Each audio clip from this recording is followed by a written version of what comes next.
মঞ্জু বলে ডাক দিলাম।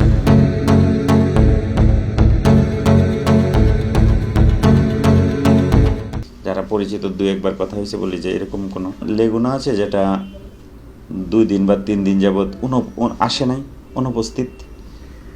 তো বলতেছে ভাই একটা লেগুনা আছে যেটা 2 দিন সিরিয়াল দেওয়ার পরেও তাকে আমরা পাইনি।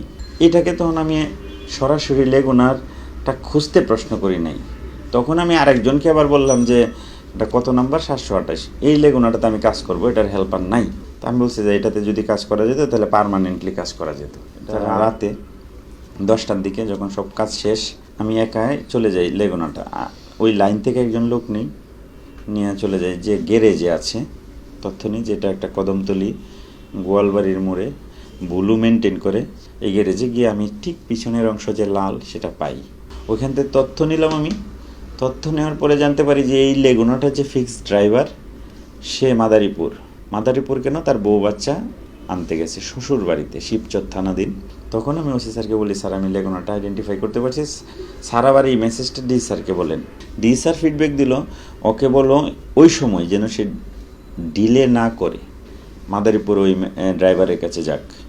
ড্রাইভারকে যদি আমরা প্রশ্ন করতে পারি তোমার সাথে কে কে ছিল ওই সময় গাড়ি, আর হেল্পার কে ছিল, প্যাসেঞ্জার কে ছিল, আমরা হয়তো ভালো কোনো একটা মেসেজ পেতেও পারি। তো সাথে সাথে স্যার অনুমতি নিয়ে আমরা মাদারীপুর শিবচর থানায় চলে গেলাম। রাতেই আমরা ওই ফিক্সড ড্রাইভারটার বাসায় চলে যাই, শ্বশুর বাড়িতে, নাম ফরহাদ। যাওয়ার পরে আমি এতগুলোই পুলিশ অফিসার আমরা ওইখানে গেলাম, ওই থানার পুলিশ সহ, বাট তার মধ্যে কোনো ফিলিংস নাই।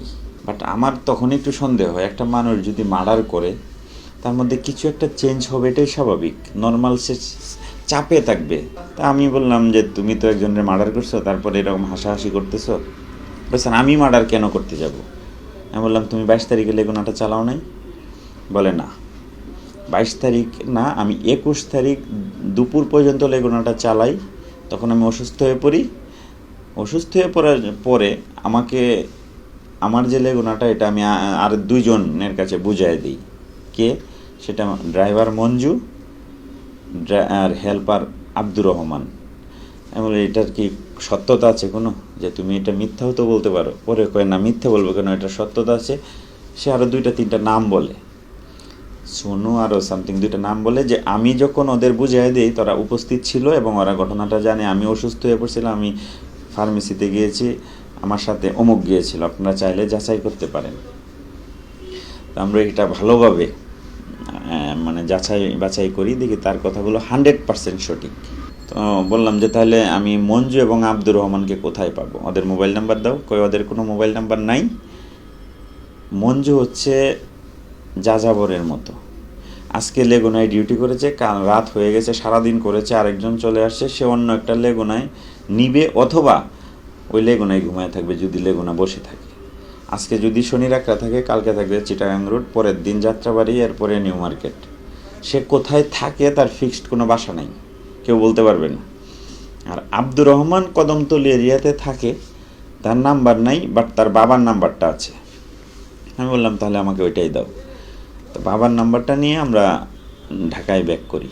আমি আবার পুরো স্ট্র্যাটেজিটা আবার একটু চেঞ্জ করি, কারণ আমি এই কারণে চেঞ্জ করি, যদি আমি আব্দুর রহমানের বাবার কাছে পৌঁছাই, কোনো কারণে আমি আব্দুর রহমানকে পেলাম না পাওয়ার পরে আব্দুর রহমান যদি ঘটনাটা ঘটিয়েই থাকে, সে যদি এই মার্ডার বা এই কোনো গল্পের সাথে যদি সে সংযুক্ত থাকে, সহযোগিতা করে, তখন সে পলাবে তার নিজেকে সেভ করার জন্য। যেহেতু পুলিশ আমাকে খুঁজছে, সে আত্মগোপনে যাবে।